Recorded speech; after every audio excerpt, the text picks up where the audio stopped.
Good day everyone. This is Vincent C. Romero from Anulingan Dehebol.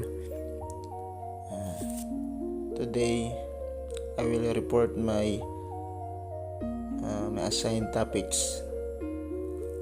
Okay, my first topic is about DepEd Order number 45 series of 2015. Title is Guidelines on School-Based Management SBM Grants for Fiscal Year 2014.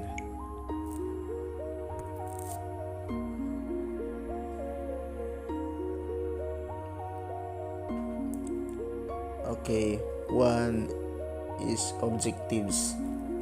1.1, in line with the Republic Act 9155, the Department of Education, DepEd, has formulated enabling policies and mechanisms to ensure that the school and its community are equipped and empowered to make decisions on what is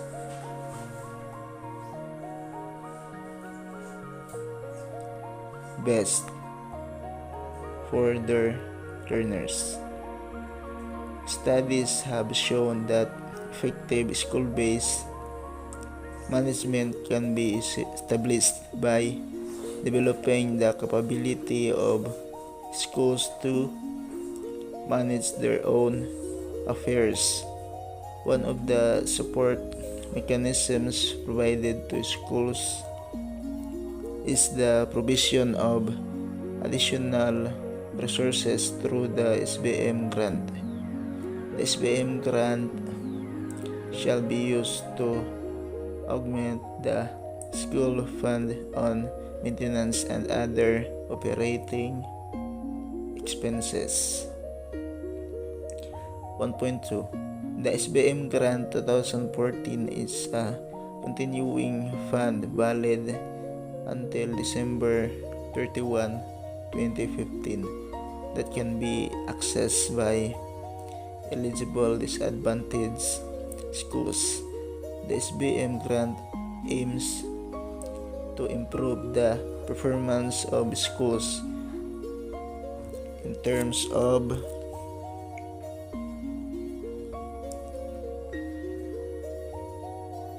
student participation and school attendance, completion rates, and student learning outcomes. To attain these goals, the SBM grants should support activities directed towards enhancing grants should support activities directed towards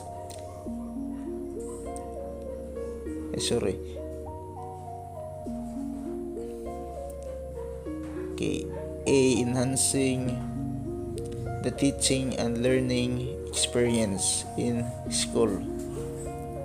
The A is to enhance the teaching and learning experience in school. B, improving school management and administrative processes. And last, C, strengthening resiliency of disadvantaged schools. 1.3, furthermore, given the trust of DepEd to distribute leadership roles among school stakeholders and to encourage them to be at the forefront of school reforms, School Improvement Plan or SIP project terms and teachers can avail the said SBM grant as provided in section 8.5. 1.4, purposes of monitoring and evaluation. The following are the key performance indicators of this policy.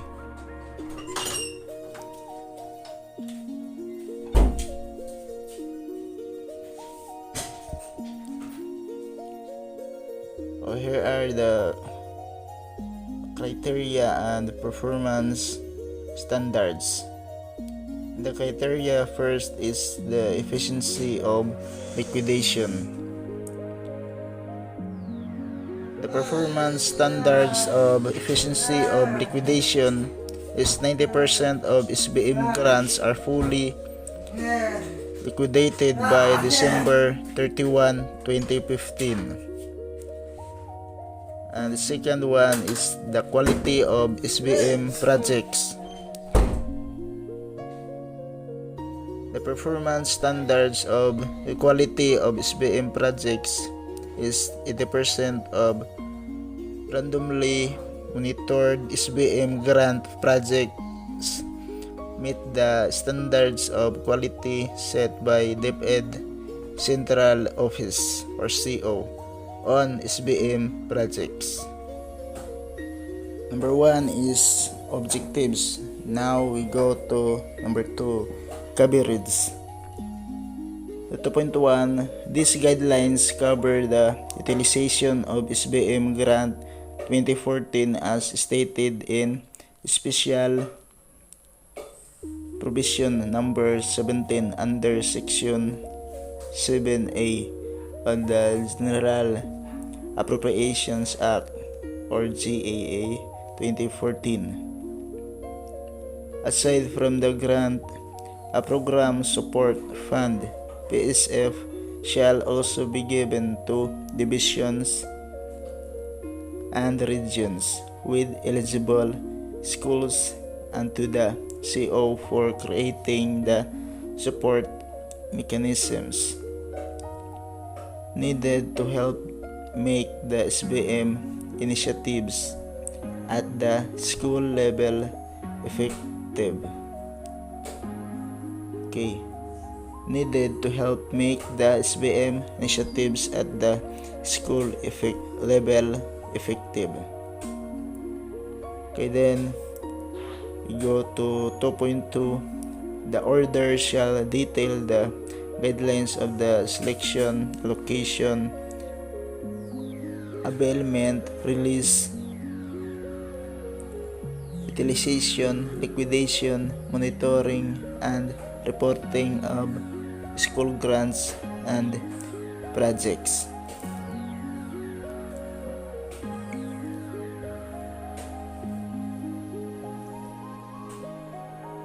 Now we move on to number 3 is the definition of terms.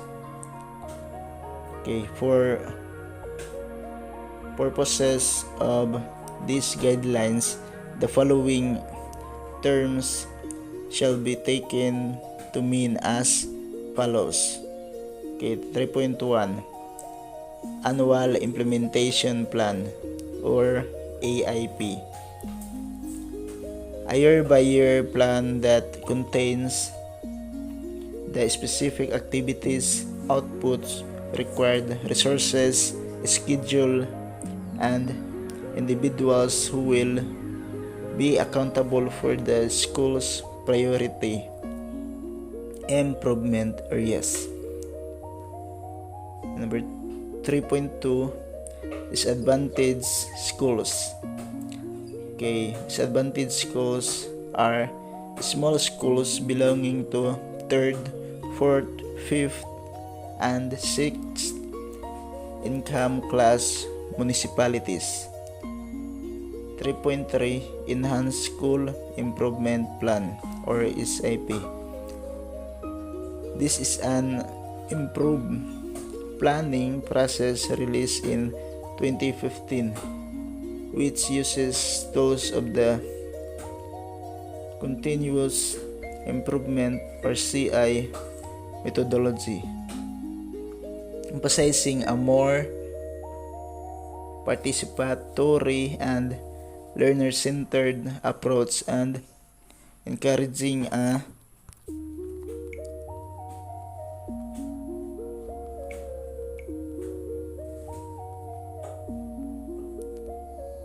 deeper analysis of the school context through evidence-based problem analysis.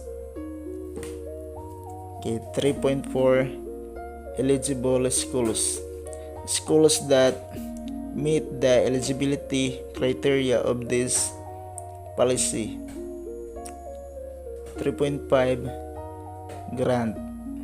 A grant means the funding facility authorized to be used by the schools for innovative and or improvement projects, also known as the SBM Installation and Support Fund or the SBM grant. Then 4.0, number 4, selection and allocation. 4.1, eligibility criteria. 4.2, allocation of school grants and PSF. 4.3, exemption rule.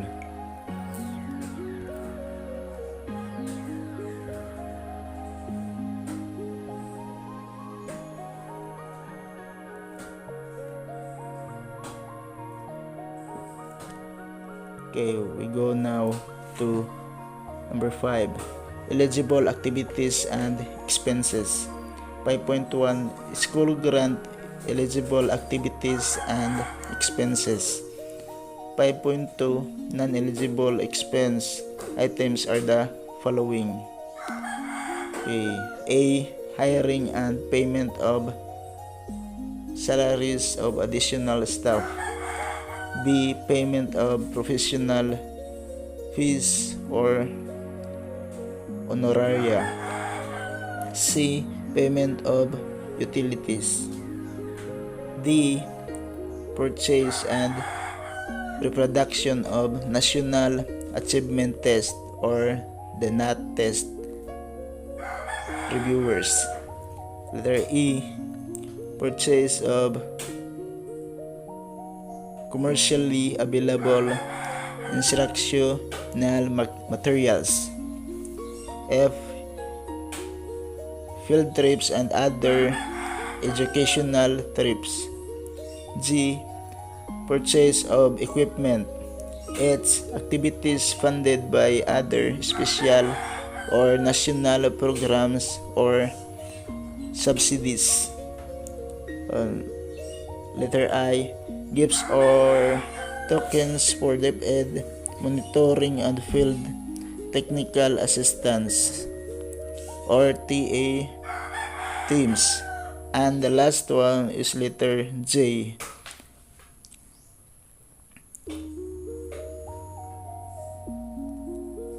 J is meals and snacks for meetings with external stakeholders in excess of 10% of the total SBM grant received by the school.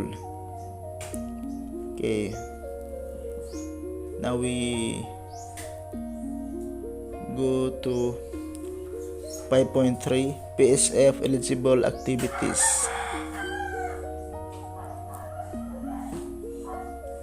Next, number 6, risk mitigation strategies.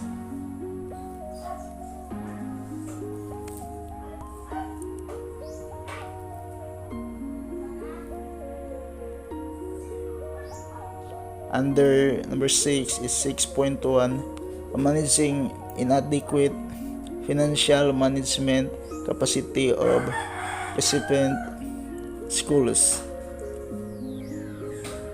7 or no, not number 7. 6.2 is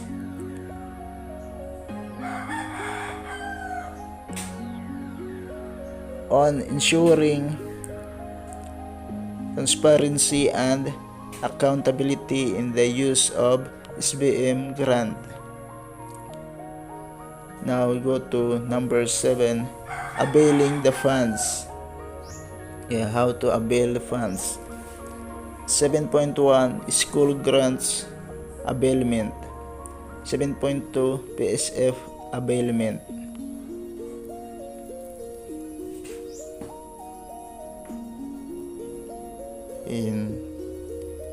Then next, number 8, releasing of funds.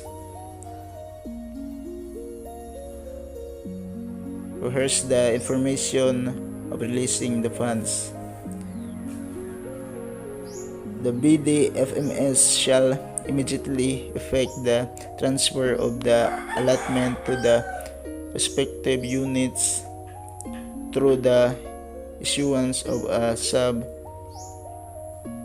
arrow to the following: A. RO for the regional PSF. B. SDOs for IUs and non-IUs and the division PSF.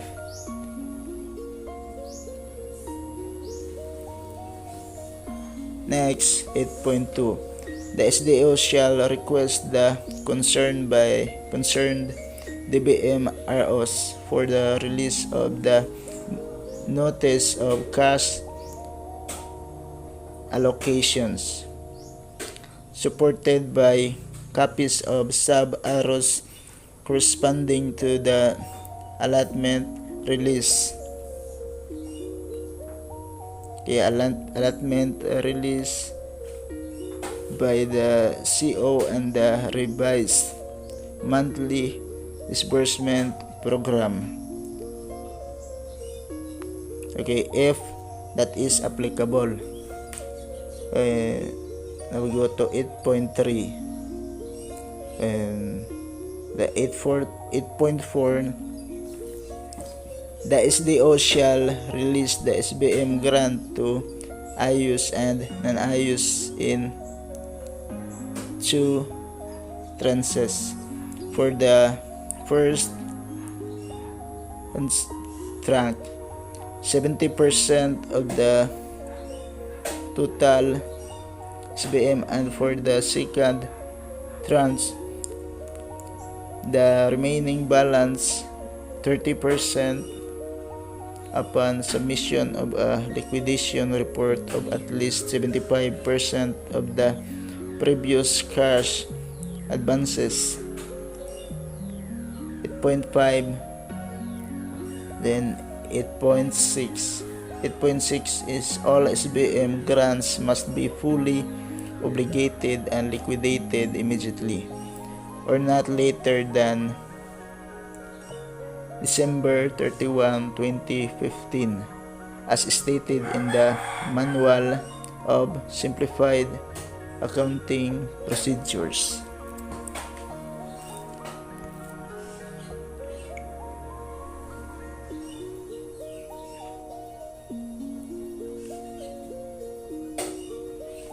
And next to number 8 is number 9, liquidation and reporting of accomplishments. Okay, under number 9 is 9.1, liquidation utilization report. Next, 9.2, accomplishment report. Then number 10, procurement process.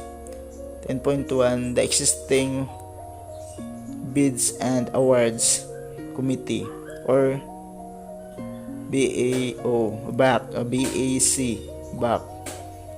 the school shall be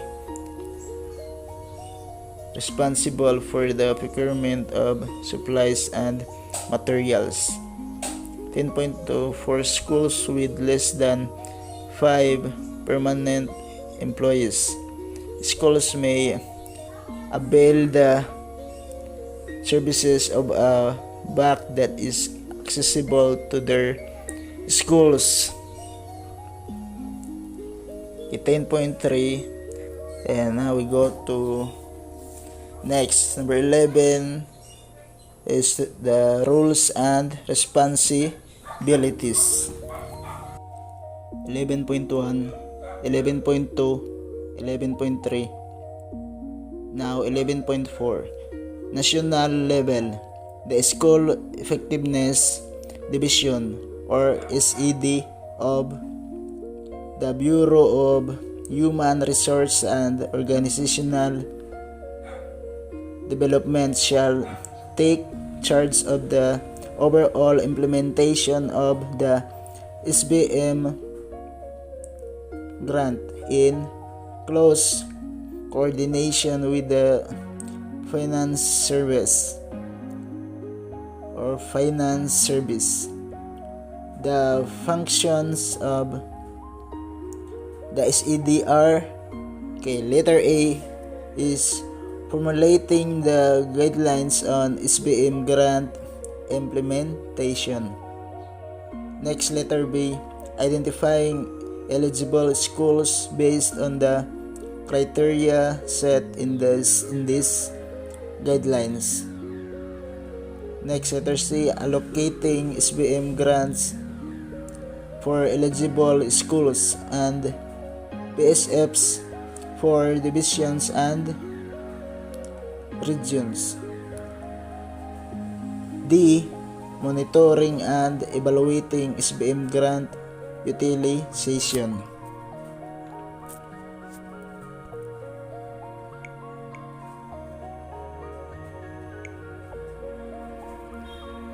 Then next, letter E, initiating the conduct of research relative to the SBM grant.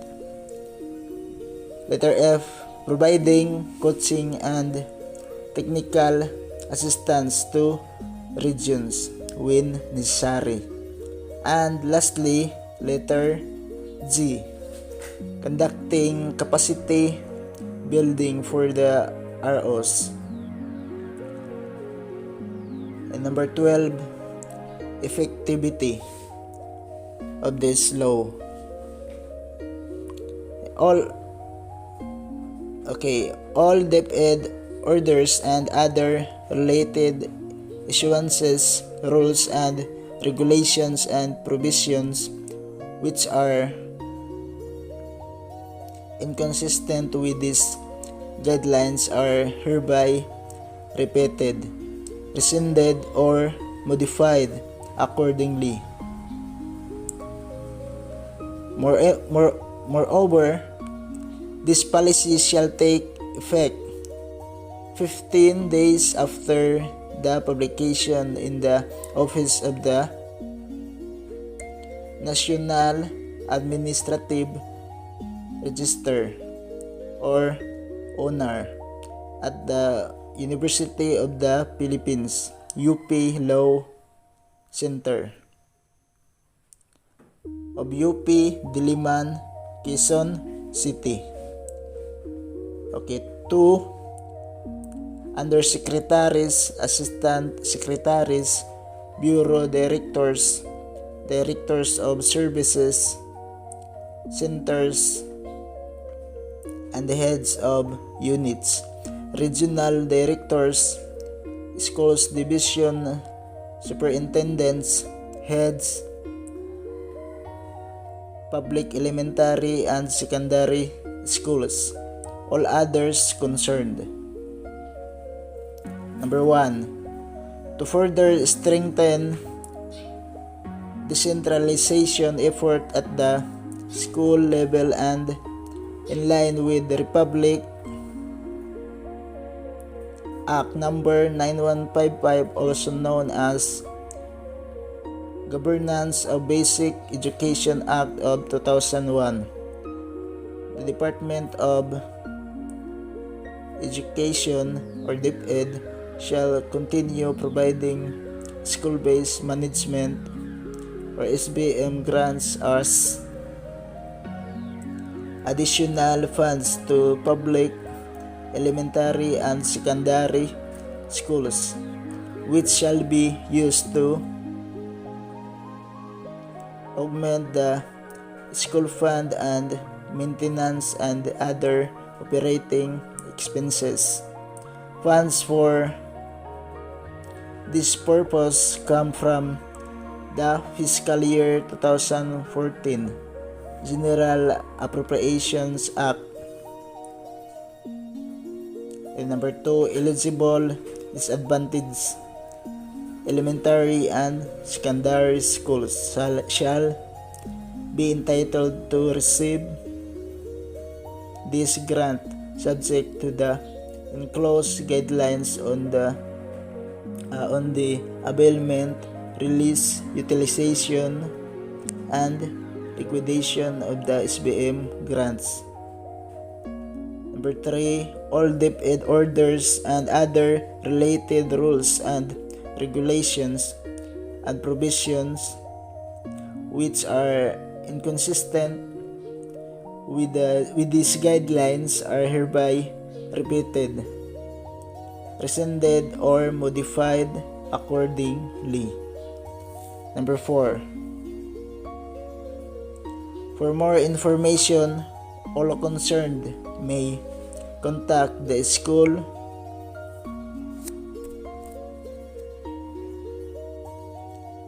in the School Effectiveness Division or SED Bureau of Han Resource and Organizational Development or BHROD, 2nd floor, Alonso Building, DepEd Central Office, DepEd Complex, Meralco Avenue, Pasig City, at telephone number 635-3976 or through email address bhrod@deped.gov. Number 5, immediate dissemination of and strict compliance with this order is directed. Okay, this is by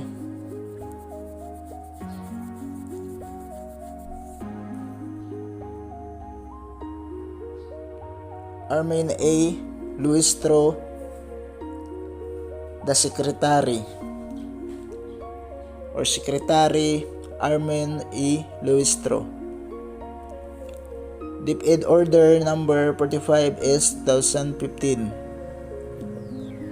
entitled Guidelines on School-Based Management Grants for Fiscal Year 2014, 6 to mainstream disaster preparedness principles in preparing schools for any disaster and strengthening resiliency of disadvantaged schools by identifying eligible activities and expenses. Section 5.1. Okay, then this is the source of my report and the reference.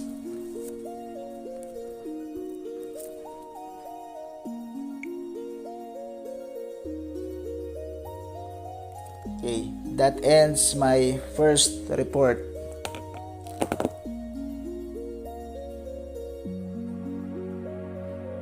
My first topic is all about the funds and grants for those school who are eligible for the funds to be supported and improved when we needed. Okay, thank you. And now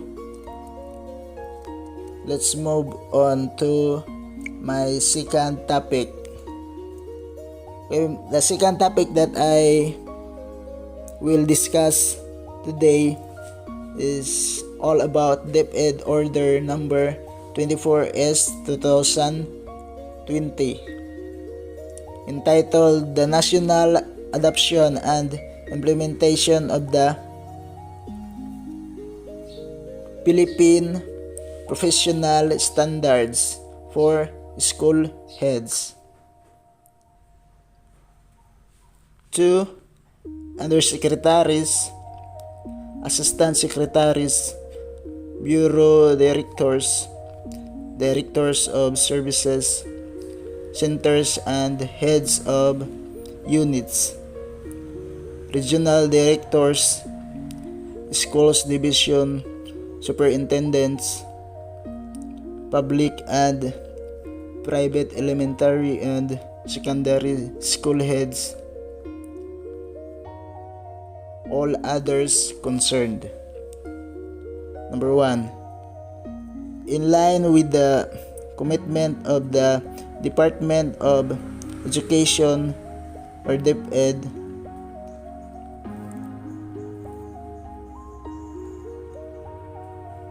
to support school heads so they can better perform their roles in schools, including the improvement of teacher quality and through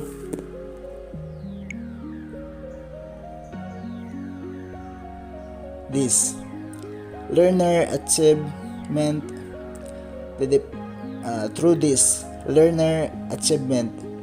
DepEd issues the order titled National Adoption and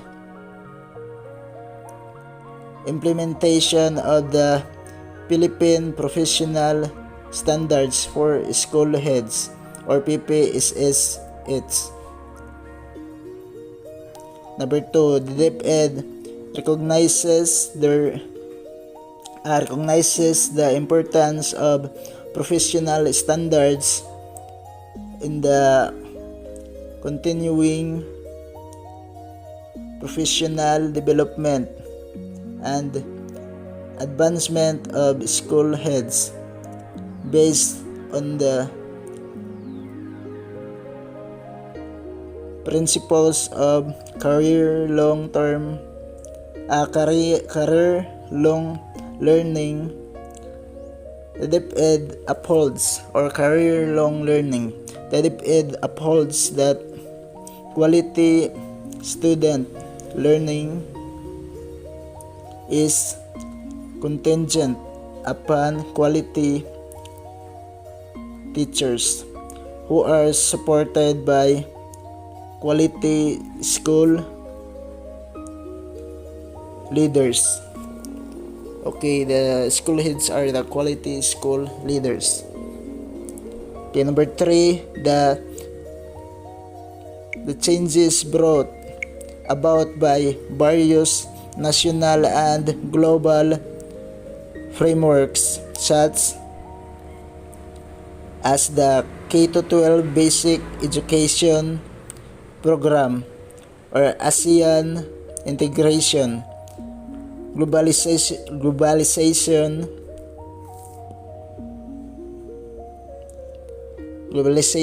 and the changing character of 21st century learners necessitate a call for the rethinking of the national competency-based standards for school heads or NCBSS. Number 4, this policy institutionalizes the PPSS as a public statement of professional accountability for school heads to reflect on and assess their own practice as they aspire for and pursue professional development. This policy is consistent with the implementation of the Philippine Professional Standards for Teachers adopted through DepEd Order number 42/2017. The transformation of the National Educators Academy of the Philippines pursuant to DO number 11 series of 2019 and the implementation of the Philippine Professional Standards for Supervisions or PPSS. Number 5. The development and validation work of the PPSSH, led by the Bureau of Human Resource and Organizational Development, or BHROD, and the National Education Academy of the Philippines, or NIAP. In collaboration with the Philippine National Research Center for Teacher Quality, or RCTQ, has ensured that this set of standards is K-12 aligned, internationally comparable, and responsive to the career aspirations of school heads. Number 6, the PPSSH aims to, letter A, set out clear expectations of school heads alone, will define the career stages of professional development from beginning to exemplary practice.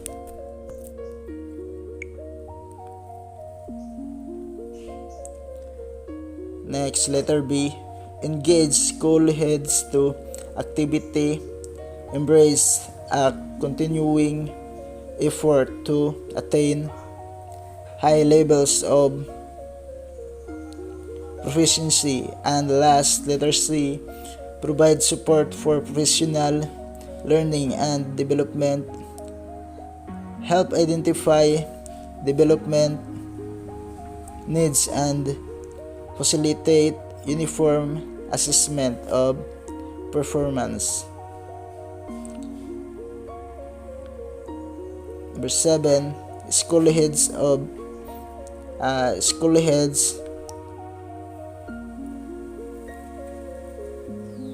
principals in private schools are encouraged to use the PPSSH. Number 8, DepEd Order Number 32 Series of 2010 is hereby rescinded. All other DepEd Order and other related issuances, rules and regulations and provisions which are inconsistent with this order are repealed, rescinded or modified accordingly. Number 9, immediate dissemination of and strict compliance with this order is directed. This according to Secretary Leonor Magtulis Briones. Secretary Leonor Magtulis Briones.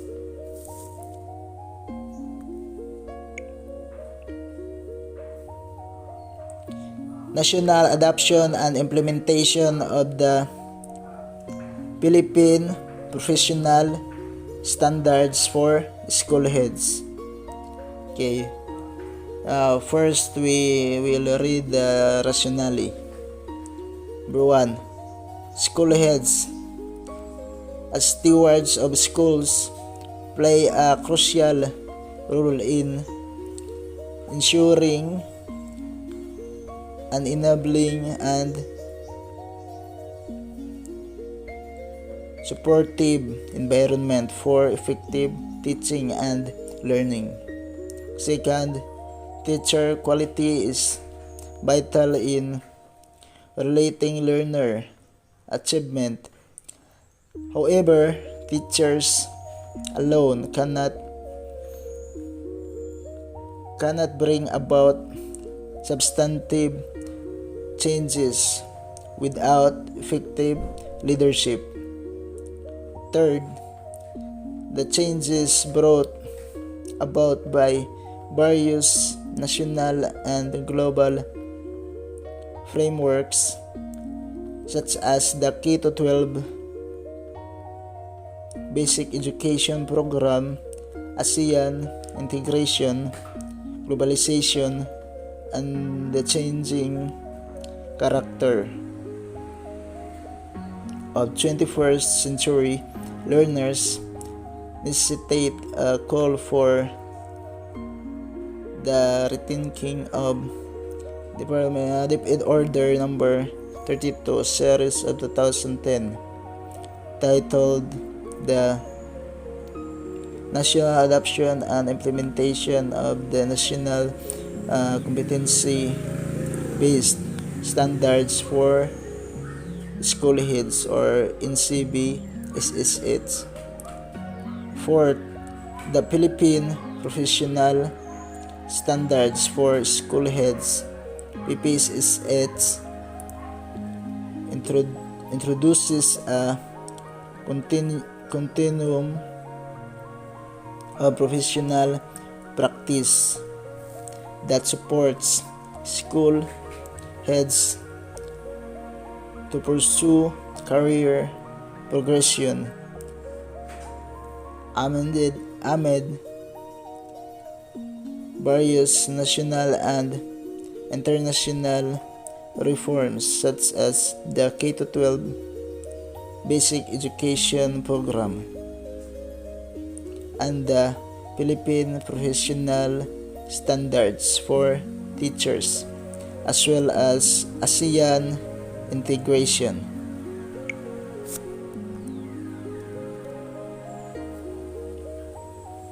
Globalization and the changing character of the 21st century learners. Then the effectivity of this order or law. 21. This DepEd order shall take effect immediately after the publication in the official Gazette or in 2 newspapers of general circulation and registration with the Office of the National Administrative Register or Honor at the University of the Philippines UP Law Center of UP Diliman, Quezon City. Okay, this is the source of my second topic. Few sources of my second topic. Some of the sources.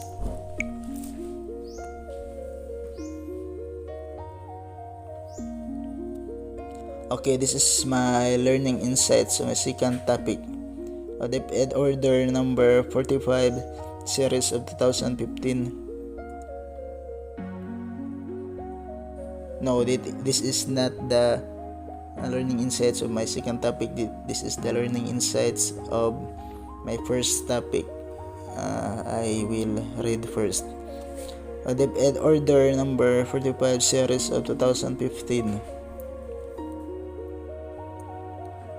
School-based management is a strategy to improve education by transferring significant decision-making authority from state and district offices to individual schools. The decentralization to the school level of authority and responsibility to make decisions on significant matters related to school operations within a centrally determined framework of goals, policies, curriculum, standards, and accountability. SBM is frequent advocated on the grounds that it increases the accountability of school site personnel. Schools are forced to become more responsive to local needs through the inclusion of parents and community members on decision making committees. In this sense, the main outcomes of SBM concepts vary considerably, although they typically include: number 1, improving the involvement of parents and local communities in schools; number 2, empowering principals and teachers; number 3, construction local level capacity. Last is number 4, establishing responsibility approaches for school-based actors. So it is a strategy to improve education by transferring significant decision-making authority from state and district offices to individual schools. In this case, decisions SBM can create more effective learning environments for children. It seeks to enhance transparency and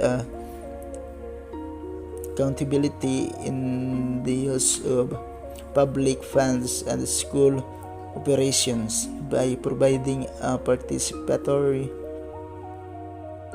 decision-making mechanisms where all key stakeholders are involved.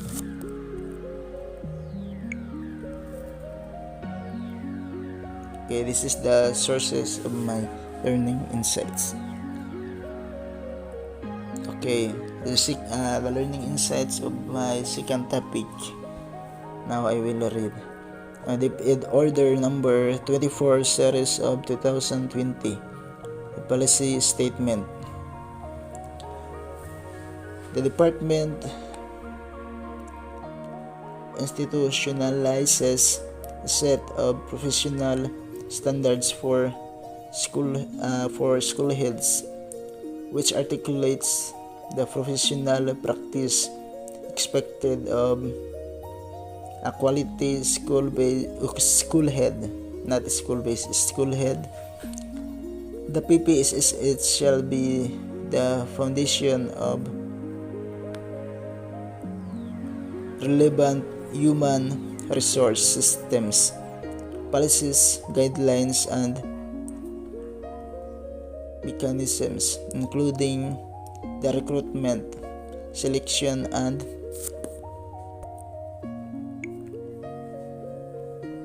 placement, performance appraisal, rewards and recognition, and talent management of school heads, and the basis for all their professional development programs. Through the PPSS, DepEd commits to letter A is support school heads in the performance of their mandates and roles in the regions, schools, divisions, and or schools, including the improvements of teacher quality and eventually learner achievement.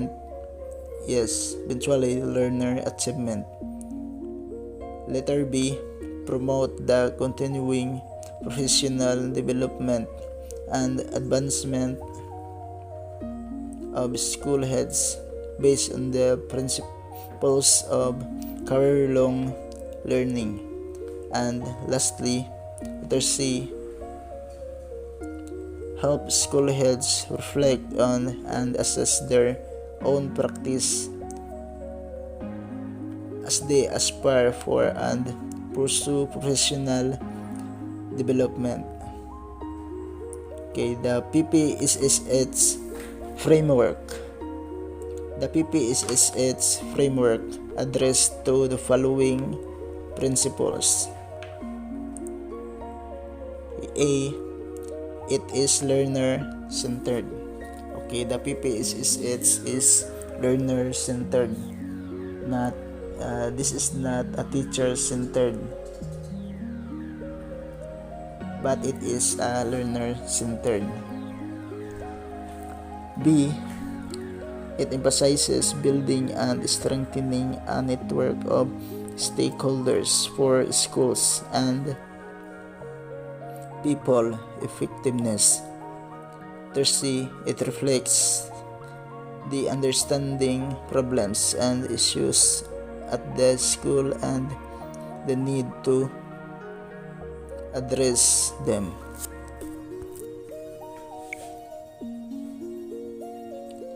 D, it focuses on developing high quality instruction, developing a strong school culture, and ensuring job embedded professional development for school personnel. Letter E, it reflects values and concepts on promoting school success. Letter F, it regards supervision as a crucial organizational behavior in school management. Letter G, it highlights the importance of accountability and transparency of school heads. And lastly, letter H is anchored on the principles or inclusivity. Okay, this is the references of my second topic, learning insights.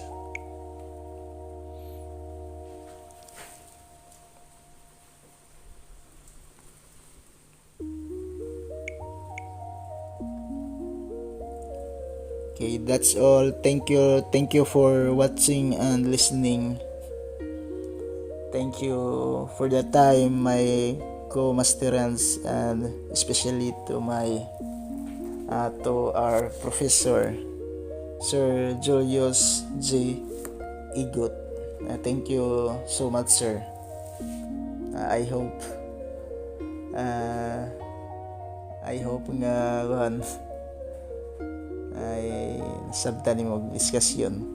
Sorry nga di ko kadto maka-explain dani nga topic, sir, because wala pa ko panabot dani nga deep in order or law. Naglibog po ko dani nga report kay wapa po ko naka-experience dani sa wapa po ko nakatrabaho, ko naka-board. Salamat po. Pero pasalamat ko sa Ginoo nga naka-take og opportunity nga maka-report bahin daning topic. That's all. Thank you.